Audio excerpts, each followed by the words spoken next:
এখন যে 5 আগস্টের পর আমরা যে বৈষম্যহীন ছিলাম 17 বছর, বৈষম্যহীন তো এখন আমরা না। এখন তো আমরা স্বাধীন বাংলাদেশ।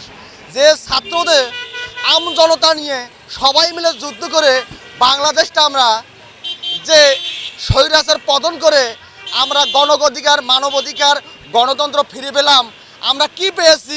আমি 18 কোটি জনগণকে প্রশ্ন করতে চাই, 1 কেজি মুরগির দাম যদি 220 টাকা হয় আর এক হালি লেবুর দাম যদি 80 টাকা হয়, একটা রমজানদার রোজাদার ব্যক্তি কি করে খাবে আর কি করে ইফতারি করবে? আমরা যে অবস্থায় বাংলাদেশের যে 18 কোটি মানুষ আছি, যে আমরা যুদ্ধর পর দেখেছি যে 1 কোটি মানুষ এই দেশটা শাসন করেছে, আমরা 15 কোটি মানুষ এখনো বৈষম্যহীন, আর 2 কোটি মানুষ সিন্ডিকেট, আর 1 কোটি মানুষ এখনো যুদ্ধের পর থেকে বাংলাদেশ চালাইতেছে। তারা আগেও ছিল, পরেও ছিল, এখনো আছে। যে ছাত্র, যে আমি দেখলাম জাতীয় নাগরিক পার্টি, আরে ভাই আপনারা নাগরিক আগে সেবা দেন, আগে রমজানদার ব্যক্তি যারা আছে এদেরকে সেবা দেন, তারপরে আপনারা যে মধুর ক্যান্টিন দেখি আপনারা কমিটি প্রকাশ করেন। আপনাদের আন্দোলন সংগ্রামে 2000 লোক ছিল না। আপনারা ঢাকা টু লং মার্চ দেখেছিলেন, মসজিদে আজান দিয়ে এলাম দিয়ে শহীদ মিনারে বেলা 1টার সময়ও 200 লোকও পাওয়া গেছিল না। আর এখন আপনাদের পাশে দেখি আজিমপুর কবরস্থান থেকে ছাত্র সমরক উঠি উঠি আসতেছে। আমরা কি হলাম?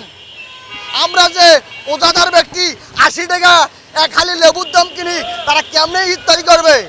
আমরা যে ভুক্তভোগী, এই প্রশ্ন আমরা কাদের কাছে রাখবো? যারা উপদেষ্টা হয়েছে, এই সচিবালয় যে আগুন লেগেছিল, যারা উপদেষ্টা আছে, কুকুরের রিপোর্ট করা হয়েছে, এখনো কুকুরের কোনো বিচার হয়েছে? এখনো কোনো সিন্ডিকেট ধরা পড়েছে?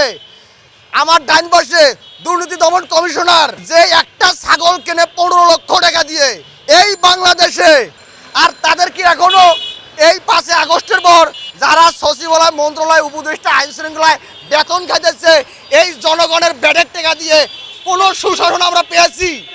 এখন দেখতেছি চোর ডাকাত রাস্তায় ছিনতাইকারী হাজারি, আমরা রাস্তায় রাস্তায় ঘুরি। ইফতারির পর মনে সারা বাংলাদেশে ঢাকার রাজধানীর মধ্যে 500 লোকও থাকে না। আমরা কোথায় যা দাঁড়াচ্ছি? এখন মানুষ এখন নিরাপত্তা নাই, সুশাসন নাই। এখন যারা আইন শৃঙ্খলা ডিউটি করে তারা ডিউটি সঠিকভাবে পালন করতেছে না, তারা ঠিকই বেতন পাইতেছে, তারা ঠিকই টিসিবির মাল খাইতেছে, তারা মোবাইলে হোম ডেলিভারি নিতেছে। কিন্তু আমরা কোথায় যা দাঁড়াবো? আমাদের ছাত্র ভাইরা দেখলাম মানিক মিয়া এভিনিউয়ে যে কমিটি প্রকাশ করেন, এই মানিক মিয়া এভিনিউর মধ্যে যারা টিউশনি করে নিজের পেজ চালাতে পারে নাই, একটা মানিক মিয়া গৌরসনা এভিনিউ একটা কনসার্ট করে গেলে কোটি কোটি টাকার দরকার। এই কোটি কোটি টাকা তো আমাদের জনগণের, আপনাদের যে দেব কিন্তু আমাদের টাকার। এটা কি লেবু গোডাউনে রাখিয়ে মানিক মিয়া এভিনিউ আপনারা কি জনসভা করেছেন? আমরা জানতে চাই, 18 কোটি মানুষ সবারই মনে প্রশ্ন জাগে। সারা জীবন রিক্সা চালাইলাম, 2005 সালে বৃত্তি দিলাম, 8ম শ্রেণী পাস করলাম, এখনো রিক্সা চালাই, 3টা বাচ্চা নিয়ে চলতে পারি না। আর 6 মাসে আপনারা প্রেসিডেন্ট হইতেছেন, এখনো তো ইংলিশের ভাওয়াল বোঝেন না, এখনো ওয়ার্ড বোঝেন না, জাতিসংঘের একটা রাষ্ট্রদূতের সাথে কথা বলতে পারেন না। আর আমাদের যে যুদ্ধ কি আপনাদের এই মনে মনে যে আশা আশঙ্কা ছিল স্বৈরাচার পতন করে আমরা বসবো? ভাই, এটা গণতান্ত্রিক দেশ, এটা রাজতন্ত্র চলাবেন না। যুদ্ধ যখন করেছি আবার করব, দরকার বলে বাংলাদেশের 18 কোটি জনগণ নিয়ে ঝাঁপিয়ে পড়বো, কিন্তু এ দেশে রাজতন্ত্র চলতে দেব না। এটা বাংলাদেশ গণতান্ত্রিক দেশ, 30 লক্ষ শহীদের বাংলাদেশ, 850 জন শহীদের বাংলাদেশ, গরিবের বাংলাদেশ। আপনারা সিন্ডিকেট বন্ধ করুন, না হলে বিগত স্বৈরাচার যারা পতন হয়েছে, আপনাদেরও উপদেষ্টা যারা আছেন, যারা ছাত্র নামক আছেন, সমন্বয়ক, তাদেরও এই পরিস্থিতি হবে। ভাই আমি বেশি কিছু কথা বলবো না, আসসালামু আলাইকুম। ওনার কালচার এটি ছিল যে একটা দরিদ্র পরিবারকে কিস্তি দিয়া তার স্বামীকে দিয়ে রিক্সা চালাবো, তার স্ত্রীকে দিয়ে জের কাজ করাবো, তার ছেলে মেয়েকে বব করে কিশোর গ্যাং বানাবো। ওনার পরিকল্পনা ছিল এটা। আমি তো ছাত্রছাত্রীরা ভালোবাসা আমার জীবনটাই ভার্সিটিতে শেষ করে দিলাম। এখন ছাত্রছাত্রীরা দল করতেছে, আমাদের তো স্মরণ করলো না। 6 মাসে আপনারা প্রেসিডেন্ট হইতেছেন, এখনো তো ইংলিশের ভাওয়াল বোঝেন না, এখনো ওয়ার্ড বোঝেন না, জাতিসংঘের একটা রাষ্ট্রদের সাথে কথা বলতে পারেন না। বলে তো কোনো লাভ নাই। এখানে আমি সারাদিন চিল্লাইতে পারবো, স্বৈর শাসককে তো হার মানাবে। এরা সারাদিন চিল্লাবেন, আপনার কথা কেউ শুনবে না। আগে তো বলতে দিত না, এখন তো শুনে না। এই বিষয়টা আপনি কি হিসাবে দেখবেন? লেবু গোডাউনে রাখিয়ে মানিক নিয়ে অভিনয়, আপনারা কি জনসভা করেছেন? ওই মেট্রো রেল বানাইছে শেখ হাসিনা, এর লেগে অনেক রিক্সাওয়ালা খুশি। যুদ্ধ যখন করেছি আবার করব। এটা আপনার মৌসুমে বললে আল্লাহ প্রদত্ত আদাবাদ। যখন মৌসুমে পাওয়া যাবে তখন দাম কমবে, আর যখন থাকবে না তখন বেড়ে যাবে। এই রোজা এই সময় আসছে, এই লেবুর হালি নিয়ে আমরা কোনো কথা বলতে পারি না। আমরা বলতে পারবো কোন জিনিসটা নিয়ে জানেন, যে আমাদের বর্তমানে আমরা এক লেবু নাই খাইলাম, কিন্তু একটা পেঁয়াজও কিনে ইফতার খাইতে পারবো কিনা এই ব্যাপারে আমরা বলতে পারবো। আমি তো বলতেই আছি যে আমার রিক্সা চালকদের হাত থেকে ইফতার সরে গেছে। এরা যে যানজটে পারে, অনেকে জামে পড়া ইফতার খাইতে পারে না, আর অনেকে অর্থ সংকট, তারা ইফতার কিনতেই পারতেছে না। কথা বুঝছেন না? এখানে লেবুর তুলনা ছাত্রছাত্রীর ভালোবাসা আজীবন থাকবো, হাজার হাজার বছর থাকবে। ছাত্রছাত্রীর ভালোবাসা লেবুর তুলনা নিয়ে চলবে না। মানে উনি বলতে চাচ্ছে যে আপনারা লেবুর কথা বলতেছেন। আমি তো ছাত্রছাত্রীরা ভালোবাসা আমার জীবনটাই ভার্সিটিতে শেষ করে দিলাম। এখন ছাত্রছাত্রীরা দল করতেছে, আমাদের তো স্মরণ করলো না। তাহলে ওদেরকে আমরা ভালোবাসি, ওদের কাছে কি আমাদের ভালোবাসা নাই? বিষয়টা উনি এইভাবে বোঝাইতে চাচ্ছে। ওনার সামনে লেবুর কথাটা কইলে এইভাবে উনি চিনতে যাবে। তার কারণ কি, যে দ্রব্যমূল্যের যে ক্রয় ক্ষমতার বাহিরে চলে গেছে, এই রিক্সা চালকরা যে কিনতেই পারতেছে না, এটা তো আমরা কইতে পারতেছি না। আর বলে তো কোনো লাভ নাই। এখানে আমি সারাদিন চিল্লাইতে পারবো, এই স্বৈর শাসককে তো হার মানাবে। এরা আপনি সারাদিন চিল্লাবেন, আপনার কথা কেউ শুনবে না।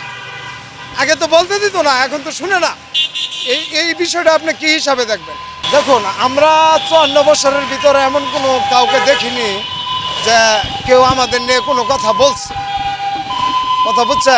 তার জন্য আমরা কাউকে উল্লেখ করে কোনো কিছু বলতে চাই না। আমরা শুধু একটা কথা বলতে চাই যে এই দেশটা যে আসলে কিভাবে চলছে এটা একটা নিশ্চিত করার দরকার। এটার ভবিষ্যৎ অনিশ্চিত, আমরা দুর্ভিক্ষে পড়ে যাব। কারণ দেশে তো আইন শৃঙ্খলা ভেঙে পড়ছে, এটা জানেন। আর যিনি আমাদের উপদেষ্টা আছে, উনি কিয়ামত পর্যন্ত চেষ্টা করে আইন শৃঙ্খলা ফিরাইতে পারবে না। তার কারণ হলো যে উনি আসলে আইন শৃঙ্খলা, সামাজিকতা, পারিবারিক বন্ধন, মানুষের সভ্যতা, মানবতা, এগুলো নিয়ে উনি কোনোদিন, ওনার কালচারিটি না। ওনার কালচারিটি ছিল যে একটা দরিদ্র পরিবারকে কিস্তি দিয়া তার স্বামীকে দিয়ে রিক্সা চালাবো, তার স্ত্রীকে দিয়ে জের কাজ করাবো, তার ছেলে মেয়েকে বব করে কিশোর গ্যাং বানাবো। ওনার পরিকল্পনা ছিল এইটা। এখন আপনি ওনারে দিয়ে তো দেশের পরিকল্পনা মিল করাইতে পারবেন না। না, আপনাদের যদি আমি এইভাবে খোলামেলা বলি, তা আমি তো বলতেই আসছি যে আমার উপরে ওই ধরনের মামলা হবে। তা না হলে এই কয়দিনে 1752 জন গুম হয়েছে। আমার মতো একটা রিক্সাওয়ালা গুম করলে কি কেউ আন্দোলন করবে? বাংলাদেশ প্রতিদিনকে একটা প্রশ্ন করতে চাই। ওনার সম্পাদক নঈম নিজাম বাংলাদেশের লোকে রাজাকারি করছে, মানে উনি হলেন রাজাকার। বাংলাদেশের নব্য রাজাকার নঈম নিজাম। কথা বুঝছেন? উনি কি রাজাকারি করছে এটা আমি কইতে পারবো, আমার কাছে আর দলিল আছে। কথা বুঝছেন? তা আমি বাংলাদেশ প্রতিদিনকে বলতে চাই যে 1752 জন গুম হয়েছে, এটা তালিকা আপনারা পাইছেন। তাদেরকে গুম করে কোন জায়গায় রাখছে এটা তালিকা প্রকাশ করেন। তা না হলে তো আমি আপনারা বলতে পারবো না আয়না ঘর আছে না গাছের ঘর আছে। কথাটা বুঝেন নাই? কারণ এই 15 বছর যে এই দেশে আয়না ঘর ছিল এটা তো কেউ জানতো না। যখন ছাত্ররা আমাদেরকে স্বৈরাচারের হাত থেকে বাঁচাইছে তখন আয়না ঘরের সন্ধান হয়েছে। এখন যদি আপনারা বারবার প্রশ্ন করেন তাহলে আমি এই উত্তর কীভাবে দেব? দেখেন, রিক্সা চালকরা অনেকে আবার আবেগ বশবর্তী হয়ে চলে। ওই মেট্রো রেল বানাইছে শেখ হাসিনা, এর লেগে অনেক রিক্সাওয়ালা খুশি, কিন্তু কোনোদিন টিকিট করে কোনো মেট্রো রেল দিয়ে ওঠে না। কথা বুঝছেন? তো এরকম আবেগপ্রবণ কথা আমি মোহাম্মদ ফরিদুল ইসলাম বলি না।